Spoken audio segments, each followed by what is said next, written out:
ದರ್ಪದ Kamal ಹಾಸನ್ಗೆ high court class. 300 ಕೋಟಿ cinema ಅಂತೀರಾ, ಕ್ಷಮೆ ಕೇಳಿ. ನಿಮ್ಮ ತಪ್ಪಿಗೆ ಭದ್ರತೆ ನೀಡಬೇಕೆ ಅಂತ ತರಾಟೆ.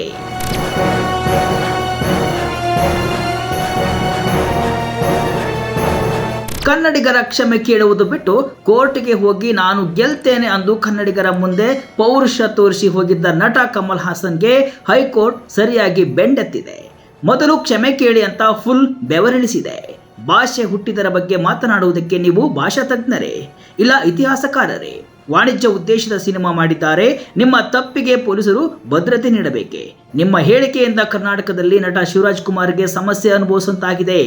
ಮೊದಲು ಕ್ಷಮೆ ಕೇಳಿ ಅಂತ ಫುಲ್ ಕ್ಲಾಸ್ ತೆಗೆದುಕೊಂಡಿದೆ. ಅಲ್ಲದೆ ಜೂನ್ 10ರವರೆಗೂ ಕರ್ನಾಟಕದಲ್ಲಿ ಸಿನಿಮಾ ರಿಲೀಸ್ ಇಲ್ಲ, ವಿವೇಚನೆ ಬಳಸಿ ಅಂತ ಕೋರ್ಟ್ ಹೇಳಿದೆ.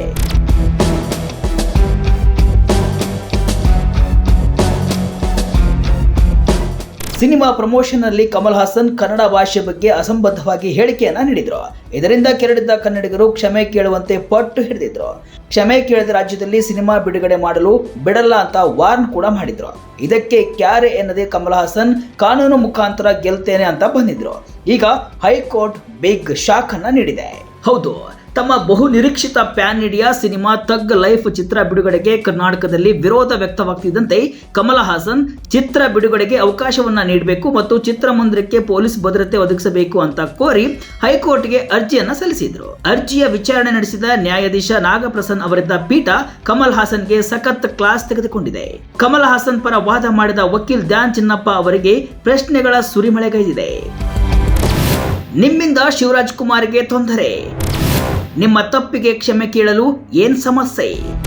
ಕನ್ನಡಿಗರ ಕ್ಷಮೆ ಕೇಳದೆ ದರ್ಪದಿಂದಲೇ ಕೋರ್ಟಿಗೆ ಹೋಗಿದ್ದ ಕಮಲ್ ಹಾಸನ್ ಮುಖಭಂಗವನ್ನ ಎದುರಿಸಿದ್ದಾರೆ. ವಿಚಾರಣೆ ನಡೆಸಿದ ನ್ಯಾಯಪೀಠ, ನೆಲ ಭಾಷೆಯ ಜೊತೆ ಜನರ ಭಾವನೆ ಇರುತ್ತೆ, ಜನರ ಭಾವನೆಗೆ ಯಾರೂ ಧಕ್ಕೆ ತರಬಾರದು, ಜನರು ಕ್ಷಮೆ ಕೇಳುವಂತೆ ಒತ್ತಾಯಿಸ್ತಾ ಇದ್ದಾರೆ. ಕಮಲ್ ಹಾಸನ್ ಕ್ಷಮೆ ಕೇಳಿದ್ದಾರಾ? ಭಾಷೆ ಹುಟ್ಟಿದರ ಬಗ್ಗೆ ನೀವು ಮಾತನಾಡುವುದಕ್ಕೆ ನೀವು ಭಾಷಾ ತಜ್ಞರೇ ಅಥವಾ ಇತಿಹಾಸಕಾರರೇ? ಒಂದೇ ಒಂದು ಕ್ಷಮೆ ಕೇಳೋದಕ್ಕೆ ಯಾಕೆ ಇಷ್ಟೊಂದು ಹಾವಭಾವ? 1950ರಲ್ಲಿ ರಾಜಗೋಪಾಲಾಚಾರಿ ವಿವಾದಾತ್ಮಕ ಹೇಳಿಕೆ ನೀಡಿದ ಬಳಿಕ ಕ್ಷಮೆಯಾಚನೆಯನ್ನ ಮಾಡಿದ್ದು ನಿಮಗೆ ಗೊತ್ತಿಲ್ಲವೇ ಅಂತ ಖಾರವಾಗಿ ಪ್ರಶ್ನಿಸಿದ್ದಾರೆ. 300 ಕೋಟಿಯ ಸಿನಿಮಾ ಅಂತೀರಾ, ಕ್ಷಮೆಯಾಚನೆ ಮಾಡಿ. ಭಾವನೆಗೆ ಧಕ್ಕೆ ಮಾಡಿ ಇಲ್ಲಿ ಸಂಪಾದನೆ ಮಾಡಬೇಕಾ? ಎಲ್ಲವೂ ಸರಾಗವಾಗಿ ಆಗಬೇಕು ಅಂದ್ರೆ ಕ್ಷಮೆಯನ್ನ ಕೋರಿ. ಅಭಿವ್ಯಕ್ತಿ ಸ್ವಾತಂತ್ರ್ಯದಿಂದ ಭಾವನೆಗೆ ಧಕ್ಕೆ ಆಗಬಾರ್ದು. ಕೋಟ್ಯಾಂತರ ರೂಪಾಯಿ ಹಾಕಿದ್ದೀರಿ, ಕರ್ನಾಟಕದಲ್ಲಿ ಯಾಕೆ ಸಿನಿಮಾ ರಿಲೀಸ್ ಮಾಡ್ತೀರಿ? ಕರ್ನಾಟಕವನ್ನ ಬಿಟ್ಟು ಬಿಡಿ ಅಂತ ಖಾರವಾಗಿ ತಿಳಿಸಿದ್ದಾರೆ.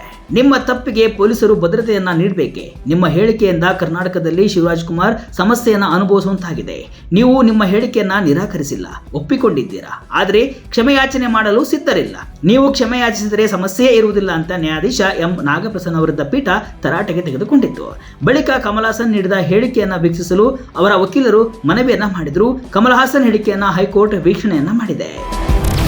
ಮತ್ತೆ ಲೆಕ್ಚರ್ ಕೊಟ್ಟ ನಟ ಕಮಲ್ ಹಾಸನ್. ಫಿಲಂ ಚೇಂಬರ್ ಅಧ್ಯಕ್ಷರಿಗೆ ಸುದೀರ್ಘ ಪತ್ರ. ಇಲ್ಲೂ ಕೂಡ ಕ್ಷಮೆ ಕೇಳದೆ ಮತ್ತೆ ಉದ್ಧಟತನ ಮೆರೆದಿದ್ದಾರೆ ಕಮಲ್ ಹಾಸನ್. ಥಗ್ ಲೈಫ್ ಆಡಿಯೋ ಬಿಡುಗಡೆ ಸಮಾರಂಭದಲ್ಲಿ ದಂತಕತೆ ಡಾಕ್ಟರ್ ರಾಜ್ಕುಮಾರ್ ಹಾಗೂ ಶಿವರಾಜ್ ಕುಮಾರ್ ಅವರ ಬಗ್ಗೆ ಪ್ರೀತಿಯಿಂದ ಹೇಳಲಾದ ನನ್ನ ಹೇಳಿಕೆಯನ್ನ ತಪ್ಪಾಗಿ ಅರ್ಥೈಸಲಾಗಿದೆ. ನನ್ನ ಉದ್ದೇಶದ ವಿರುದ್ಧವಾಗಿ ಅದನ್ನ ಅರ್ಥ ಮಾಡಿಕೊಳ್ಳಲಾಗಿದೆ. ನಾವೆಲ್ಲರೂ ಒಂದೇ ಕುಟುಂಬದವರು ಎಂಬುದು ನನ್ನ ಉದ್ದೇಶವಾಗಿತ್ತು. ಕನ್ನಡ ಭಾಷೆಯ ಹಿರಿಮೆಯನ್ನ ಕುಗ್ಗಿಸುವುದು ನನ್ನ ಉದ್ದೇಶ ಆಗಿರಲಿಲ್ಲ. ಕನ್ನಡ ಭಾಷೆಯ ಶ್ರೀಮಂತ ಇತಿಹಾಸದ ಬಗ್ಗೆ ಯಾವುದೇ ಅನುಮಾನ ಇಲ್ಲ ಅಂತ ಕಮಲ್ ಹಾಸನ್ ಹೇಳಿದ್ದಾರೆ. ತಮಿಳಿನ ರೀತಿಯೇ ಕನ್ನಡ ಸಹ ಶ್ರೀಮಂತ ಸಂಸ್ಕೃತಿ, ಸಾಹಿತ್ಯ ಮತ್ತು ಪರಂಪರೆಯನ್ನ ಹೊಂದಿದ್ದು ಅದನ್ನ ನಾನು ವರ್ಷಗಳಿಂದಲೂ ಗೌರವಿಸುತ್ತಾ ಬಂದಿದ್ದೇನೆ.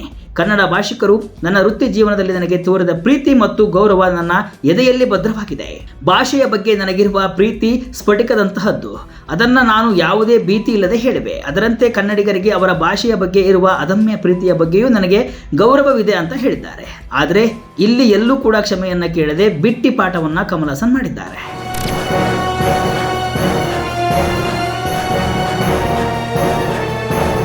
ಒಟ್ಟಿನಲ್ಲಿ ದುರಹಂಕಾರದ ಮಾತುಗಳನ್ನು ಆಡಿದ ಕಮಲ್ ಹಾಸನ್ಗೆ ಹೈಕೋರ್ಟ್ ಸರಿಯಾಗಿ ಚಾಟಿ ಬೀಸಿದೆ. ಕೋರ್ಟಿಗೆ ಹೋಗಿ ಗೆಲ್ಲುತ್ತೇನೆ ಎಂದ ಕಮಲ್ ಹಾಸನ್ಗೆ ಇಲ್ಲಿ ಹಿನ್ನಡೆಯಾಗಿದೆ. ಏನೋ ಕೇಳಲು ಹೋಗಿ ಏನೋ ಆಗಿದೆ ಅಂತ ಕಮಲ್ ಪರ ವಕೀಲರು ಮನವಿ ಮಾಡಿದ್ದಕ್ಕೆ ಕೋರ್ಟ್ ಮತ್ತೆ ಗರಂ ಆಗಿದೆ. ಇದಕ್ಕೆ ನಾಲಿಗೆ ತಪ್ಪಾಗಿ ಹೇಳಿದ್ರೆ ಇಷ್ಟು ಹೊತ್ತಿಗೆ ಕ್ಷಮೆ ಕೇಳಬಹುದಿತ್ತು. ಚಿತ್ರಮಂದಿರಕ್ಕೆ ಭದ್ರತೆ ಬೇಕಾ ಬೇಡವಾ ಅಂತ ಆದೇಶ ಮಾಡುವ ಮೊದಲು ಕ್ಷಮೆಯನ್ನ ಕೇಳಲಿ.